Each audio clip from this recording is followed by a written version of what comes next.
आप देख रहे हैं न्यूज़ 18 स्पेशल और आपके साथ मैं हूं विवेक। और बड़ी खबर की तरफ आपको लिए चलते हैं। कांग्रेस खेमे से बड़ी खबर आ रही है, सोनिया गांधी बनी रहेंगी कांग्रेस की अंतरिम अध्यक्ष। तो ये बड़ी बात इस वक्त की बड़ी खबर के तौर पर, सोनिया गांधी बनी रहेंगी कांग्रेस की अंतरिम अध्यक्ष, अगले कुछ महीने तक बनी रहेंगी अंतरिम अध्यक्ष। इस वक्त की बड़ी खबर कांग्रेस खेमे से, सीडब्ल्यूसी की बैठक में सोनिया गांधी के नाम पर रजामंदी।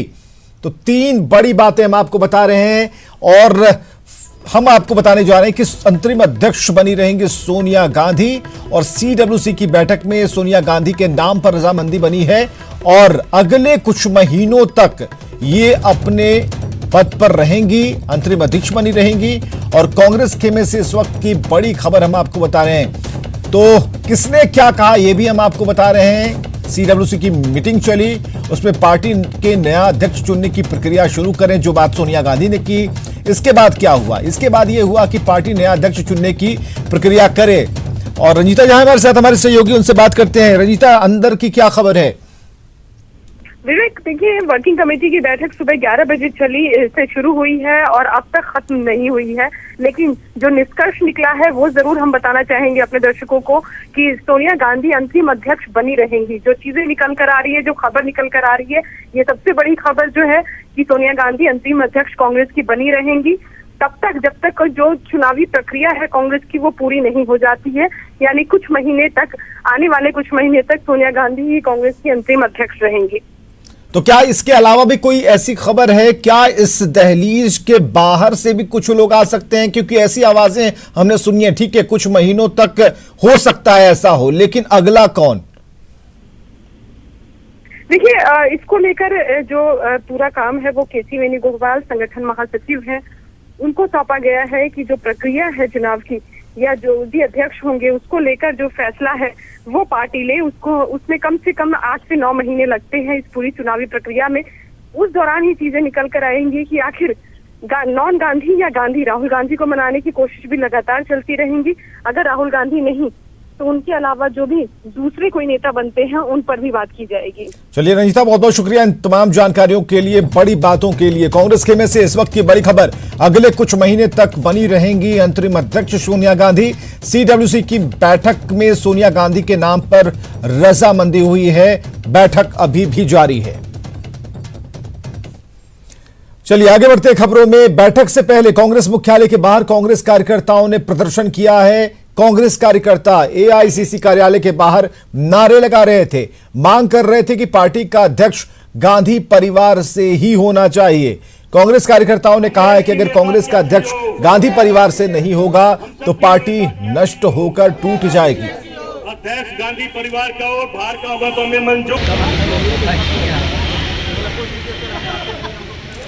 तो कांग्रेस पार्टी में गांधी परिवार की जरूरत को समझना बेहद जरूरी है। समझना यह है कि कांग्रेस में एक से एक कद्दावर नेता हैं, अध्यक्ष कोई एक बनेगा, आपस में फूट की आशंका है, अतीत के अनुभव अच्छे नहीं हैं। इसके अलावा गांधी परिवार की विरासत पार्टी की एक मजबूरी भी है और पार्टी में सर्वसम्मति से फैसला लेने में थोड़ी परेशानी झलकती है। चलिए बात आरजेडी की करते हैं। कल तेजस्वी यादव ने रघुवंश प्रसाद से बातचीत की, दिल्ली गए, एम्स में जाकर मुलाकात की। बताया यह जा रहा है कि रघुवंश प्रसाद सिंह अपने फैसले से पीछे नहीं हटेंगे और अपना इस्तीफा वापस नहीं लेंगे। न्यूज़ 18 से फोन पर बातचीत के दौरान उन्होंने कहा है कि एक बार फैसला कर लिया तो अब पीछे नहीं हटेंगे। उन्होंने यह भी कहा कि हमने ना तो सिद्धांतों से समझौता किया और ना ही आगे करेंगे। आपको यह बताएं कि रामा सिंह प्रकरण के बाद रघुवंश प्रसाद सिंह ने आरजेडी के उपाध्यक्ष पद से इस्तीफा सौंपा था। इसके बाद में लालू प्रसाद बीच बचाव करने के लिए आए, जिसके बाद रविवार को तेजस्वी ने एम्स जाकर रघुवंश बाबू से मुलाकात की। रघुवंश प्रसाद सिंह की नाराजगी पर तेज प्रताप यादव ने बड़ा बयान दे दिया है। तेज प्रताप यादव ने कहा कि पार्टी समुद्र है और समुद्र से एक लोटा पानी निकल जाए तो फर्क नहीं पड़ता। कौन नाराज चल रहा, कौन नहीं नाराज चल रहा, वो सिचुएशन हमारे लिए नहीं है। हमारा सिचुएशन है कि हमारा बिहार क्या है, हमारा बिहार किस सिचुएशन से गुजर रहा है, हमारा ये मेन मकसद है। पार्टी है, पार्टी समुंदर होता है, एक लोटा जल निकाल करके बाहर कर देगा तो पानी खत्म नहीं होता है। इसलिए पार्टी में लोग है, संगठन में नाराज चलते हैं, लेकिन सब मान भी जाते हैं। और इधर बिहार के साइंस एंड टेक्नोलॉजी विभाग के मंत्री जय कुमार सिंह ने एक बड़ा बयान दिया है। जय कुमार सिंह ने कहा है कि आरजेडी अपने समाजवादी नेता की इज्जत नहीं कर रहा। वहीं यह भी कहा कि अगर वो जेडीयू में आना चाहेंगे तो उनका सम्मान होगा। रघुवंश बाबू की बात कहेंगे तो रघुवंश बाबू एक विद्वान व्यक्ति और समाजवाद धारा का भी एक बड़े चेहरा है और उनकी अपनी एक विचारधारा है और विचारधारा से समझौता वो करते नहीं हैं। लेकिन कहीं ना कहीं रघुवंश बाबू को जरूर ठेस पहुंची है और रघुवंश बाबू उस पार्टी में अब मुझे लगता है कि आहत महसूस कर रहे हैं और स्टैंड उनकी बड़ी क्लियर होती है। यदि वो स्टैंड लिए हैं तो मुझे लगता है कि वो स्टैंड पर कायम रहने वाले लोग हैं। इतनी जल्दी वो समझौता बिल्कुल। तो क्या जेडीयू की नज़र भी है रघुवंश सिंह पर? देखिए, रघुवंश बाबू एक सम्मानित व्यक्ति हैं और मैं राजनीति में एक बहुत बड़ी अनुभव रहा है, लंबी अनुभव है, तो उनको कौन नहीं सम्मान करेगा। अब चलिए इस खबर को समझिए कि आरजेडी को क्या ये महंगा पड़ सकता है। रघुवंश बाबू की नाराजगी, ऐसा क्यों कह रहे हैं इसको समझिए। वरिष्ठ नेताओं को पार्टी से जोड़े रखने में अहम भूमिका है और किसी भी तरह के भ्रष्टाचार और अपराध का उनके रिकॉर्ड नहीं है। केंद्र से लेकर राज्य तक की राजनीति की गहरी उनमें समझ है। आरजेडी नेताओं में सबसे अनुभवी रघुवंश बाबू हैं। आरजेडी नेताओं में सबसे अनुभव शेयर करने वाले भी रघुवंश बाबू हैं। तो बिहार विधानसभा चुनाव की तैयारी शुरू हो चुकी है। आज मुख्य निर्वाचन पदाधिकारी सभी जिलों के डीएम के साथ उन्होंने बैठक की है। इस बैठक में सभी जिलों के डीएम वीडियो कॉन्फ्रेंसिंग के माध्यम से जुड़े रहे और इस दौरान चुनावी तैयारियों को लेकर चुनाव आयोग की तरफ से निर्देश दिए गए हैं।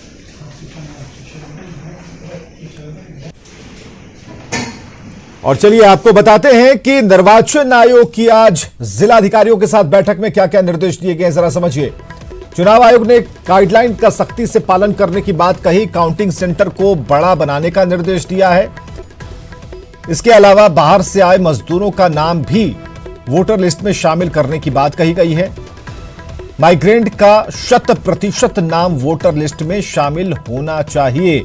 ज्यादा बूथों को देखकर ज्यादा कर्मी भी लगाए जाएं।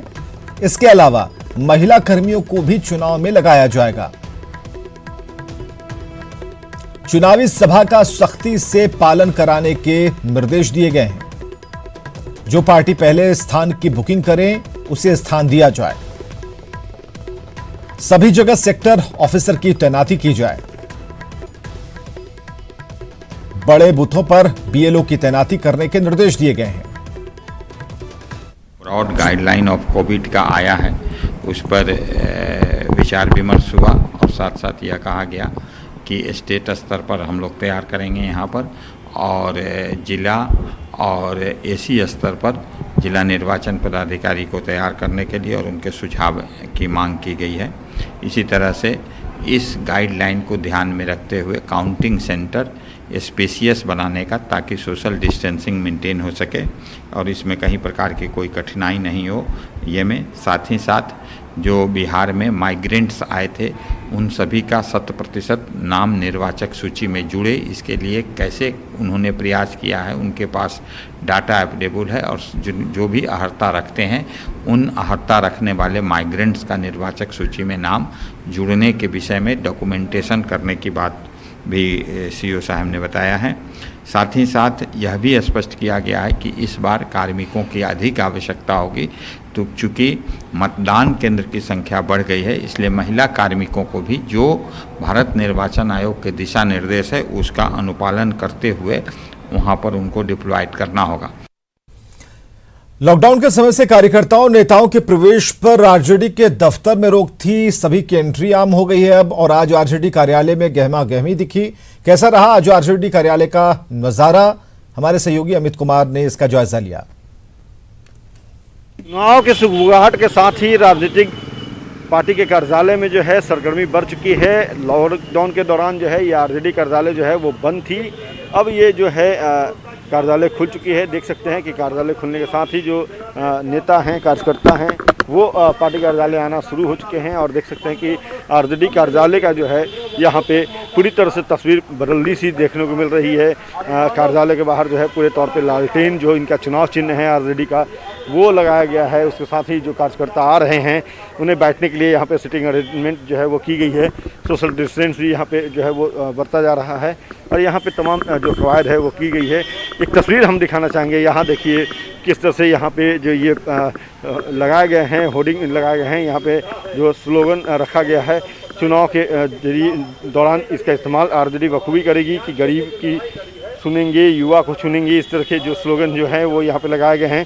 गरीब गुरबों के हक की खातिर हम मिटने को तैयार हैं, हर अंधेरे से लड़ेंगे जंग, लालटेन की लौ के संग, विकसित बिहार का कल राष्ट्रीय जनता दल। इस तरह की जो स्लोगन जो है वो यहाँ पे लगाए गए हैं और यहाँ पे जो है पूरी तौर पे स्वरूप जो है वो बदला सा दिख रहा है आरजेडी का। और ये पूरी तैयारी जो है वो लॉकडाउन के दौरान जो है वो की गई थी।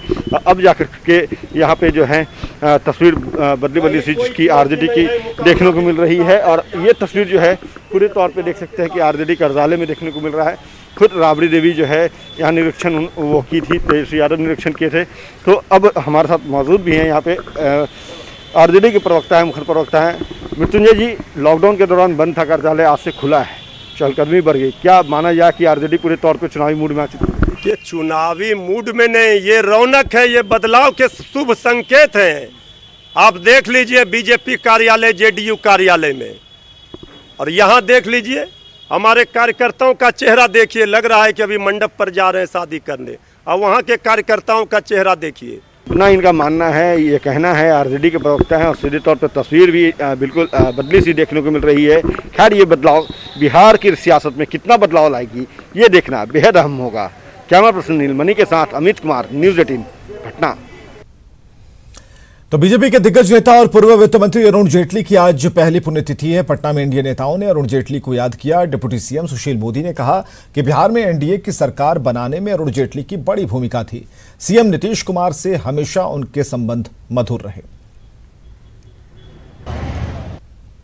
और अरुण जी का जो बिहार से संबंध रहा है कि आज अगर ये बिहार में जो सरकार चल रही है उस सरकार को बनवाने में और उसको चलवाने में उनकी बहुत बड़ी भूमिका थी।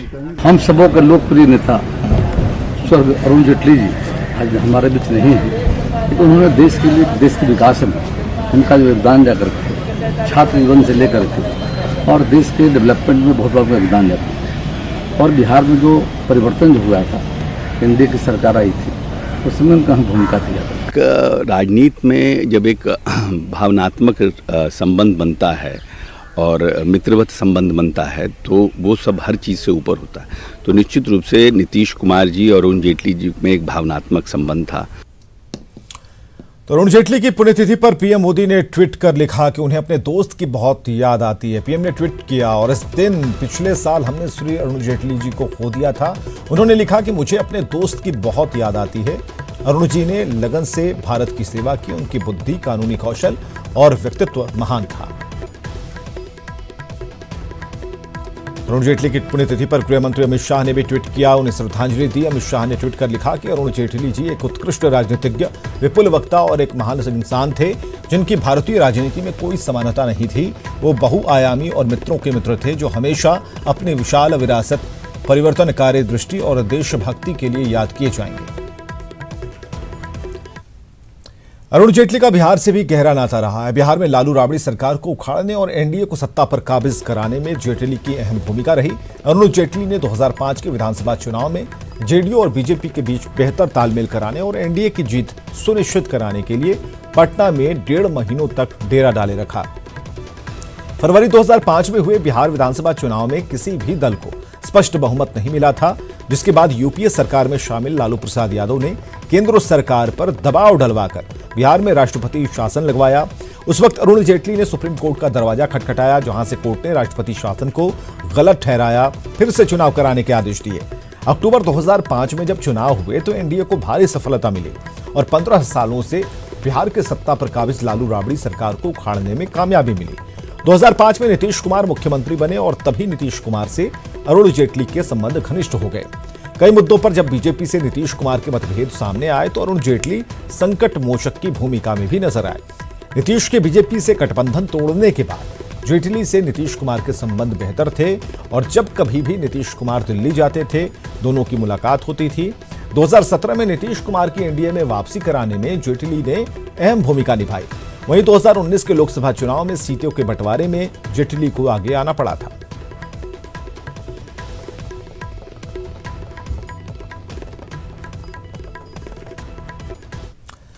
मुख्यमंत्री नीतीश कुमार ने 3304 यानी कि 3304 पंचायतों में माध्यमिक स्कूल भवनों का ऑनलाइन उद्घाटन किया है। इस मौके पर सीएम नीतीश कुमार ने बड़ी घोषणाएं की। उन्होंने कहा कि नियोजित शिक्षक हमेशा से ही परमानेंट थे। शिक्षकों की सैलरी तो इसी बार से बढ़ने वाली थी, लेकिन कोरोना की वजह से आर्थिक स्थिति कमजोर हुई और इसलिए अब 1 अप्रैल 2021 से सरकार ने शिक्षकों की सैलरी बढ़ाने का फैसला लिया है। सीएम नीतीश कुमार ने शिक्षकों से यह भी अपील की कि वो मन लगाकर बच्चों को पढ़ाएं। सरकार उनका पूरा ख्याल रख रही है और शिक्षकों की स्थिति बेहतर ही होगी। कि 1 अप्रैल 2021 से ही हम लागू कर देंगे और उसका विस्तार कर दिया। आपको ईपीएफ से जो पैसा मिलेगा और जो हम लोगों की तरफ से किया गया, इसको जोड़ा जाए, अगर 15% का किया है तो इसमें आप समझ लीजिए कि लगभग 1950 करोड़ रुपए की लगेगा और ईपीएफ योजना के अंतर्गत जो किया जाएगा खर्च उसमें 815 करोड़ रुपया, यानी कुल मिलाकर के अतिरिक्त वित्तीय भार 2765 करोड़ रुपए का होगा और लोगों को 20% से भी ज़्यादा का लाभ मिलेगा। तो ये हम लोगों ने करना शुरू किया है और इसी तरह से हर तरह से अब इनको जो नियोजित कहते थे तो हम लोगों ने कभी नियोजित की बात नहीं की है। ये शिक्षक हैं, ये काहे का नियोजित रहेंगे, ये तो अपने से चलाते रहता है लोग। तो बहुत लोग तो ये भी लिख देता था कि कॉन्ट्रैक्ट पर है। अरे वो परमानेंट हैं, वो शिक्षक हैं, उसको नियोजित शिक्षक कर। यह भी हम लोगों ने कहा कि कभी कोई इसको नियोजित शिक्षक नहीं कहेगा, वो शिक्षक है। और अगली खबर है वैशाली से, जहां 2 प्रेमी जोड़े की जबरन शादी कराने का वीडियो वायरल हो रहा है। वायरल वीडियो महुआ थाना क्षेत्र के सिंघाड़े का बताया जा रहा है। ये दोनों प्रेमी जोड़े एक बागीचे में छुपकर मिल रहे थे, तभी ग्रामीणों ने उन्हें पकड़ लिया और पास के मंदिर में तुलसी के पौधे को साक्षी मानकर 7 फेरे लगवाए। बताया जा रहा है कि दोनों लड़कियां आपस में चचेरी बहन हैं और एक लड़का उनकी बहनोई का छोटा भाई है, दूसरा लड़का उसका दोस्त है।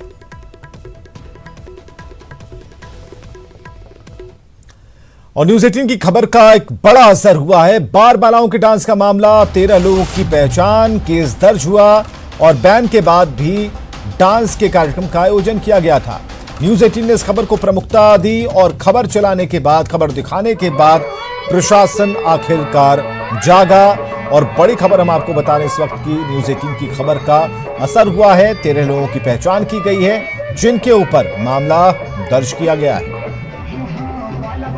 तो दरअसल नालंदा के खतरी सराय थाना क्षेत्र के पटोरिया गांव में गणेश पूजा के दौरान डांस कार्यक्रम का आयोजन किया गया। बार बालाएं अश्लील गानों पर डांस कर रही थी। कई लोग मौजूद थे, सैकड़ों लोग मौजूद थे। बड़ी बात यह रही कि पुलिस को इसकी भनक नहीं लगी। कोरोना के कारण बिहार में लॉकडाउन की स्थिति है, लोगों से सोशल डिस्टेंसिंग के पालन की अपील की जा रही है, लेकिन इस तरह के आयोजन कहीं ना कहीं कोरोना के बढ़ते संक्रमण को न्योता देते हैं। यहां ये भी आपको बताएं कि इससे पहले भागन बिगहा के बोकना गांव में शराब माफियाओं ने इसी तरह का आयोजन किया था। खबर दिखाने के बाद केस दर्ज की गई, लेकिन अभी तक कोई कार्रवाई नहीं हुई।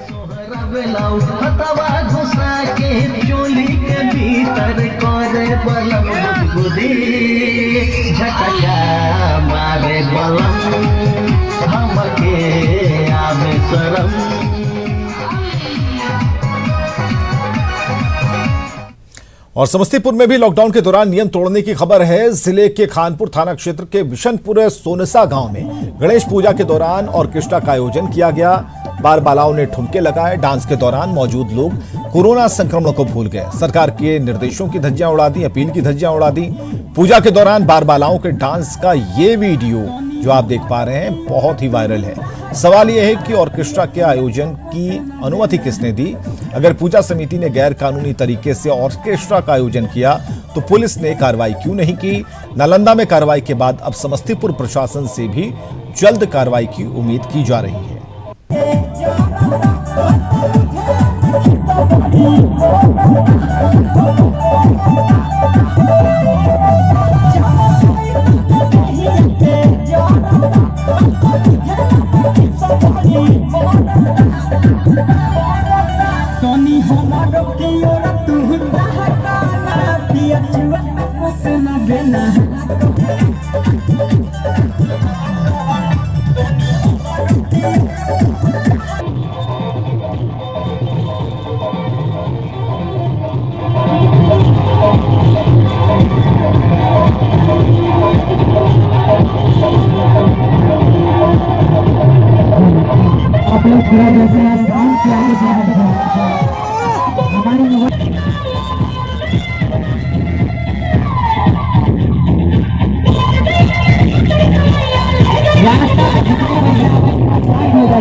खबरें लगातार जारी हैं। आप बने रहिए न्यूज़ 18 बिहार झारखंड।